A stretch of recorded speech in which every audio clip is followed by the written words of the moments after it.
Je sais pas toi, mais moi, s'il y a bien un truc qui m'a toujours fait chier, c'est de devoir rajouter des vêtements à plein de personnages dans une scène. Et encore pire s'il s'agit de robes ou de drapés. Un enfer. Et dans mes cours sur Digital Painting School, il m'arrive d'avoir des élèves un peu maso qui adorent faire ce genre d'illustration. C'est ce qu'on va voir aujourd'hui, et en plus je plaisante parce que son digital painting est vraiment très cool. Je lui ai donc donné mes conseils pour réussir à chaque fois ses vêtements, et j'espère que ça te sera aussi utile. Voici le digital painting de cette vidéo de tips réalisée par l'élève Mélo à la fin des cours de la partie 3 du programme indispensable. Son digital painting est très cool, très ambitieux et difficile, avec une scène de jour, des bâtiments, plein de personnages et un thème original. Rien que pour ça, bravo à lui. Allez, je te partage la partie de sa vidéo de correction où je lui montre comment mieux réussir ces fameux drapés. C'est parti!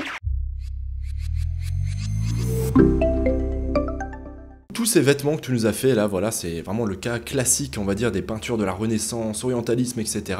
Ce sont ces vêtements un peu tombants. On va essayer de voir ensemble comment est-ce qu'on peut améliorer ça. Parce que là, je vois bien que t'as pas trop réussi à résoudre le souci. Ici non plus, ce personnage-là ne va pas non plus. Pour les drapés réussis, il n'y a pas 10 000 solutions, il faut en dessiner encore et encore. Il faut vraiment faire des études. Même là, on va dire à ma propre échelle, je ne suis pas un spécialiste en drapé. Je n'ai jamais fait de digital painting comme ça avec une vingtaine de personnages. Donc je ne suis pas un expert. Et donc, c'est pourquoi je m'aide de références. Donc là, tu vois, je suis parti d'un dessin de je ne sais pas trop quel artiste, sûrement de la Renaissance, je sais plus. En tout cas, lorsque je l'ai vu, je l'ai tout de suite choisi. Pourquoi ? Parce qu'il ressemble exactement à ce personnage qu'on a ici. Tu vois qu'on est vraiment très peu de choses près dans le même angle, et ça va nous permettre justement de réanalyser la structure du personnage ici pour ensuite repeindre les vêtements ici. Donc on va vraiment s'aider soit de photos, soit de dessins qui ont déjà été réalisés, voire même de peinture. Là, je vais te montrer une petite planche, tu vois, de référence que j'ai cherché, avec plein de morceaux de peinture de maître, tu vois, avec plein de drapés, plein de vêtements. Voilà, comment est-ce qu'ils s'articulent, comment est-ce qu'ils se tombent. Évidemment, si tu arrives à trouver des références dans le même angle que toi, c'est encore mieux.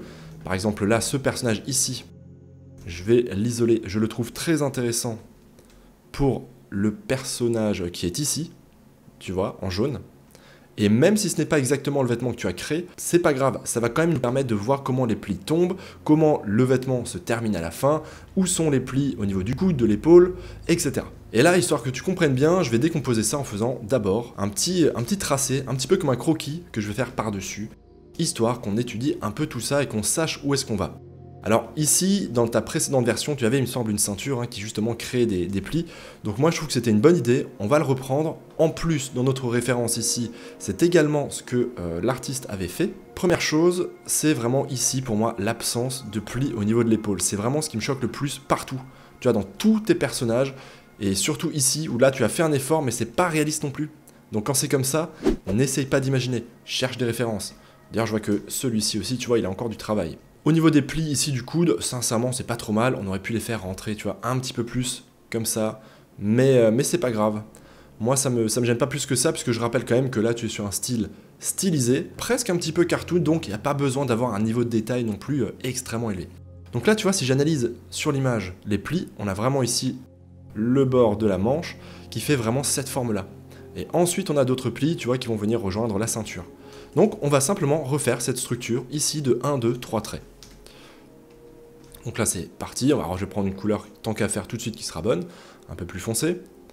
Et on fait la même chose. Donc, on a le coude, un premier trait, un deuxième qui donne du volume. Voilà, à peu près comme ça. Et le troisième qui marque vraiment le pli avec l'aisselle. D'ailleurs, tu vois, je vais même donner un peu plus d'épaisseur que toi, parce que je trouve que finalement, pour un vêtement aussi ample, on devrait avoir, tu vois, un peu plus, on va dire, de longueur. Donc là, tu vois, maintenant, je rajoute les ombres, histoire de donner un peu de volume. Les ombres, c'est pareil, je regarde simplement comment c'est fait ici. Voilà, là aussi, on met un peu plus d'ombre portée, un peu plus d'ombre vers le bas.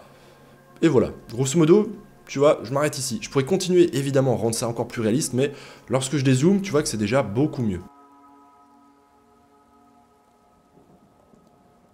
Ok, ensuite, on va donc lui refaire une petite ceinture, ou une corde, peu importe.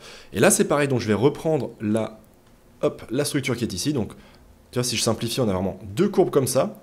Donc là, on peut imaginer évidemment que ça continue encore derrière. Et ensuite, c'est surtout, tu vois, des tissus qui vont tomber et d'autres qui vont venir ici. Donc là, on a vraiment un point de tension ici, rappelle-toi des cours. Je reviens en arrière, on va donc refaire ces deux formes. Donc là, tu en as là une première, avec ici, comme tu le vois, voilà, ce point de tension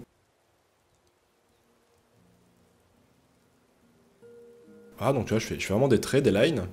Là, on peut ensuite en faire un autre. Voilà, on va dire qu'ici, il y en a un autre. On reprend à peu près la même structure, hein, c'est pas grave, c'est pas parfait. On va faire ici un rebord. Tu vois, le vêtement va retomber. Puisque là, tu vois vraiment sur la référence hein, que ce n'est pas un tissu qui est moulant, tu vois, qui suit vraiment la courbure, le creux du dos. Au contraire, c'est quelque chose qui retombe. Donc, on va faire pareil. Voilà, là, on va dire qu'on a à peu près le gros de la structure. Donc là, c'est pareil, tu vois, au niveau du bas, je vais regarder comment ça se passe ici. Donc, je vois qu'ensuite, le tissu continue un peu comme ça là derrière. Voilà, tu vois, de cette manière, on comprend qu'on passe derrière. Ici, on peut refaire un pli. Là aussi, il y aura des plis. Et ensuite, on rajoute un petit peu d'ombre. Donc là, c'est pareil, hein, tu vois, je regarde simplement. Tiens, ici, il y a une grosse ombre. Ici aussi, là aussi. Donc, c'est ce qu'on fait. Alors moi, je vais aller vite, hein, bien sûr. Je ne vais pas te le détailler, te faire ça peaufiner jusqu'au max. Je te laisserai le soin de finir. Et on va faire pareil ici pour le bras, donc on va refaire à peu près le même pli. Donc là, cette fois-ci, je le fais d'imagination. Je me suis dit, ok, je l'ai fait ici. On va essayer de le refaire à peu près pareil. Voilà, on va juste faire ça. Peut-être qu'au niveau du coude, il y aura un autre pli qui partira vers le bas. Donc là, on peut aussi très bien céder un petit peu des références. Tu vois, par exemple, ici, on voit qu'on a un pli qui donne cette grosse forme-là. Donc on pourrait très bien, voilà, imaginer qu'on va avoir une forme un peu similaire ici.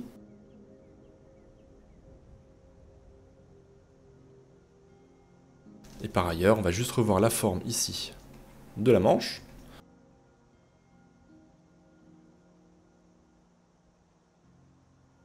Allez, je termine rapidement mes ombres. Donc là, tu vois qu'on peut encore rajouter des petits plis, hein, lorsqu'on regarde sur l'image.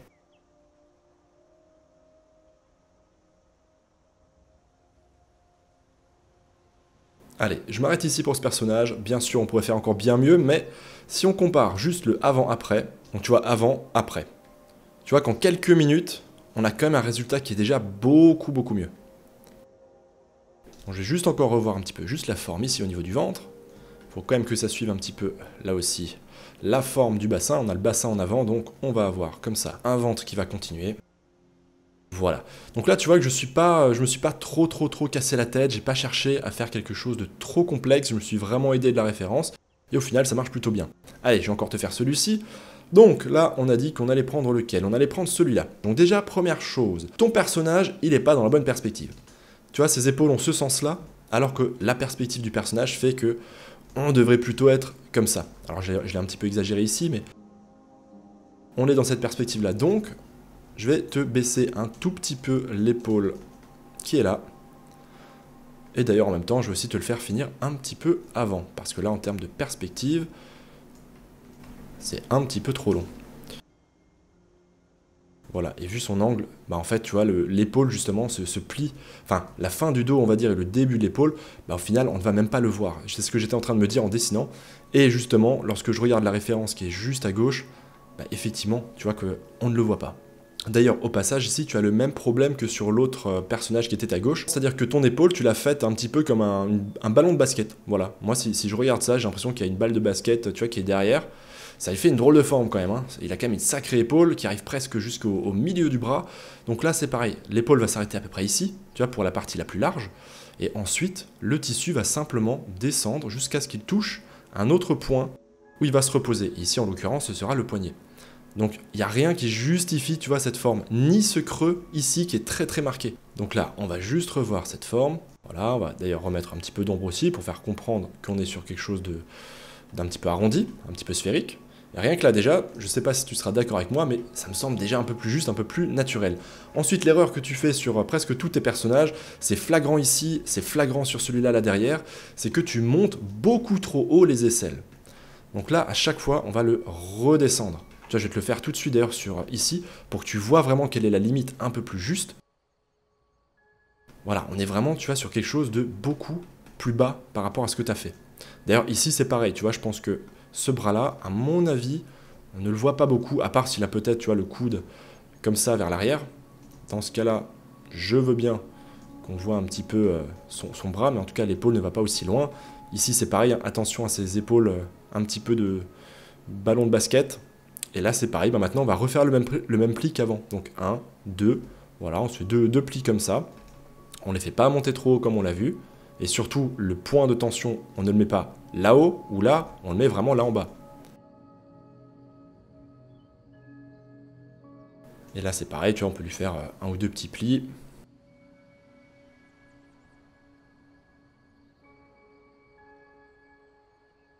Allez, je m'arrête ici pour ce personnage, on pourra en faire encore bien mieux, là je l'ai fait vraiment très vite, juste sans aucune référence, pour te montrer un petit peu le principe. Donc voilà la différence avant-après. Voilà, tu vois que c'est quand même un peu plus crédible, et surtout je reste dans quelque chose d'assez stylisé, hein. Tu vois que j'ai pas vraiment trop modifié ton style. On cherche pas ici à faire un drapé parfait, c'est pas ton personnage principal, c'est un personnage secondaire, donc on va juste faire les mêmes plis que ce qu'on voit à gauche. Donc là tu vois, moi je vois clairement, hop, ces deux gros plis ici. On va lui refaire une ceinture, là on va pas s'embêter, hein, on va faire vraiment comme sur la référence. Voilà, une espèce de ceinture qui vient ici. Voilà, le pli vient même d'encore plus bas que ce que j'ai fait. Voilà, le coude va être à peu près ici. Donc là on peut faire un petit pli mais moins marqué que ce qu'il y a chez lui, parce que justement chez nous le coude ne ressort pas autant. Voilà, et là on va reprendre à peu près la même structure que ce qu'il a lui. Tu vois, il a des espèces de plis comme ça qui s'enroulent sur l'avant. En tout cas, c'est très bien, tu as quand même fait un bel effort hein, justement sur le bas ici. Je vois que la logique était bonne. Tu vois, donc tu as bien voulu faire effectivement des plis de compression, parce que l'enfant serre le poignet de son père. Mais là, c'est plus une question de réalisme des plis. Donc là, c'est typiquement le genre de cas où, si tu avais tout de suite cherché une référence, je pense que tu t'en serais mieux sorti. Et je te le redis, hein, mais moi, je ne suis pas un expert, hein, c'est pas un sujet que je fais très souvent. Bon, allez, ce sera pas parfait, t'as compris la logique. On va surtout continuer le reste avec le dos. Donc là, je refais les plis que je vois sur ma référence. Hein. Là, on lui donne un peu plus d'épaisseur au niveau du ventre, un peu plus d'épaisseur ici aussi au niveau des fesses. Hein. Donc là, tu vois que je n'invente rien. On a vraiment cette forme ici. Donc là, ici, on resserre. Et vu que c'est un drapé très ample, hop, ça repart comme ça, de manière un petit peu bombée. Ça ne retombe pas tout de suite parce que c'est un tissu très épais.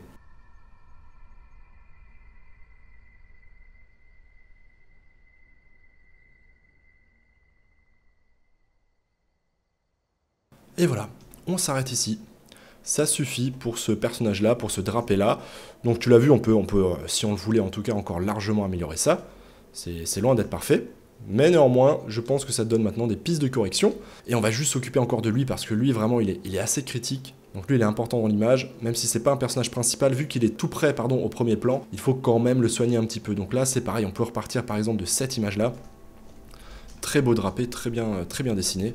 La différence au niveau de l'endroit où va être vraiment les plis de l'aisselle, ici, chez notre personnage de référence, chez toi, c'est beaucoup plus haut. Si c'était au même niveau, ce serait à peu près à cet endroit-là. Donc tu vois qu'il y a une énorme différence sur le placement. Attention aussi, encore une fois, à la forme de l'épaule. Là, ça n'a pas trop de logique. On va simplement le faire retomber. Ensuite, on va baisser, comme on l'a dit ici, cette limite. Voilà, jusqu'à un point qui est à peu près ici. Et à partir de là, on va faire les plis. Donc les plis, je reprends les mêmes. Donc un pli comme ça, un deuxième à cet endroit-là.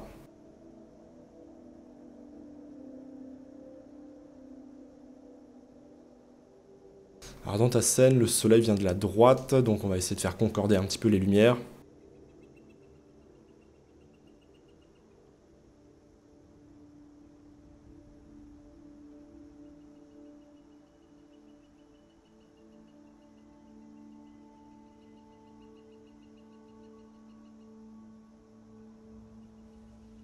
C'est mieux. Bon, voilà en tout cas pour les drapés. Hein. Je vais pas maintenant repasser sur tous les personnages, c'était vraiment les plus critiques. À la limite, la femme, si tu arrives à trouver de la même manière une référence ou deux qui t'aideront à revoir cette capuche et à revoir un petit peu les plis ici au niveau de la robe, des aisselles, ce serait pas mal. Attention aussi à l'anatomie, même si t'es dans du stylisé, fais toujours attention aux proportions et à certaines formes. Là par exemple, elle a un cou qui est extrêmement long et une poitrine qui part vraiment très vers l'avant. Ça fait, voilà, ça fait une espèce tu vois, de forme un peu bizarre. Bref, je te laisserai faire. Attention aussi à sa bouche, qui là manque cruellement de réalisme et qui va beaucoup trop loin sur le côté. Donc dis-toi que de profil, hein, la bouche va peut-être aller jusqu'ici. Voilà, maximum. Et puis elle va s'arrêter. Voilà, ça va donner quelque chose comme ça. Donc tu vois qu'on est assez loin de ce que tu avais proposé là. Je te remonte donc le résultat avant-après. Vraiment en se concentrant sur les 3 personnages qui ont été corrigés. Surtout, évidemment, celui-ci, qui était vraiment le plus important à corriger. En tout cas, j'espère que ça va t'aider pour terminer ton digital painting. Je te le redis, félicitations pour ton image, bravo de t'être lancé sur un défi aussi difficile. Et voilà, chers spectateurs, pour ce tips en digital painting, j'espère qu'il te sera utile. Et j'en profite, comme toujours, pour te montrer le digital painting avant les cours de la partie 3, réalisé par Melo. Alors je reprécise juste que les cours du programme indispensable sont découpés en 3 parties. Là, je te montre cette fois-ci un avant-après de la partie 3. Ce digital painting ressemblait à ça, et voici le résultat final après la partie 3. Et tant qu'à faire, tu sais quoi, je vais te montrer la progression de Melo depuis qu'il a commencé le programme indispensable. Alors ça fait quelques années maintenant, donc là on se situe vraiment au tout début avant les cours et à la toute fin. J'ai pensé que te montrer cette progression pourrait te motiver. En tout cas, félicitations et bravo à Melo pour tout le travail accompli et sa progression artistique.